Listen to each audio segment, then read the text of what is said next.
কাল ছিল রবিবার। সকালে উঠে ঘি করার পর ভাবলাম আর কী করা যায়।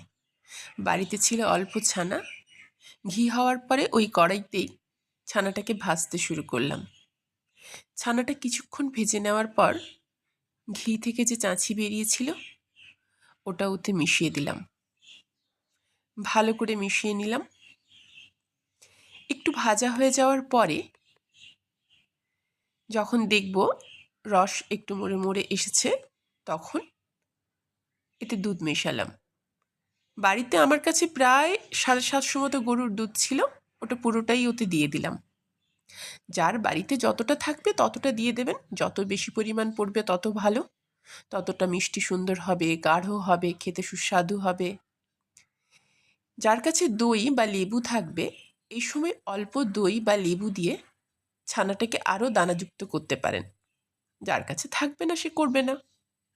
আমার কাছে ছিল গাজর, আমন্ড, কাজু, কিশমিশ, এলাচ সব কিছু গ্রাইন্ড করে একটা পেস্ট বানিয়ে ওই ফুটতে থাকা দুধের মধ্যে ঢেলে দিলাম। এরপর উপর থেকে দিলাম কিছুটা আমুল দুধ বা গুঁড়ো দুধ।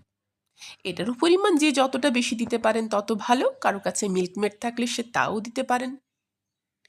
দেওয়ার পরে খুব ভালো করে মিশিয়ে নিতে হবে। একদম শুকনো করে নাড়তে থাকলাম। অনেকক্ষণ নাড়ার পরে আমি যেহেতু চিনি খাই না, তাই এতে দিলাম পাটালি গুড়।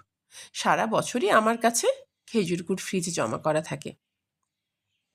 গুড় গলে গেল, আবার শুকনো করতে লাগলাম।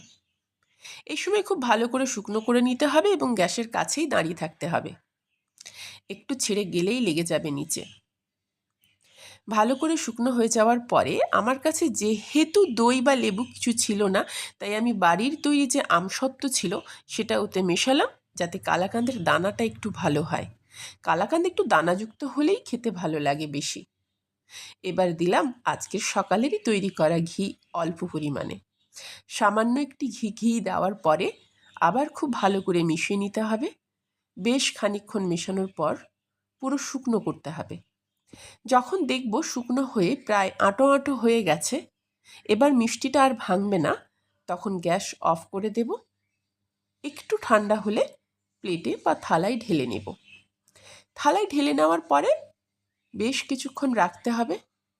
রাখার পর যখন ঠান্ডা হবে তখন ওটাকে পিস কাটতে হবে। পিস কাটার পরে ফ্রিজে ঢুকিয়ে দেব। ফ্রিজে ঢোকানোর একটাই কারণ, মিষ্টিটা আরও একটু জমাট বেঁধে যাবে, মিষ্টিটা বার করতে পিসগুলো খুব সুবিধে হবে। এবার একটা সবুজ প্লেট নিয়ে আমি কিছুগুলো পিস বার করে নিলাম। সবগুলো পিস যদিও বার করিনি। আমার কালাকাঁদ একেবারে তৈরি। খাবে তো চলে এসো, বলে দেখো, খেয়ে দেখো কেমন হয়েছে।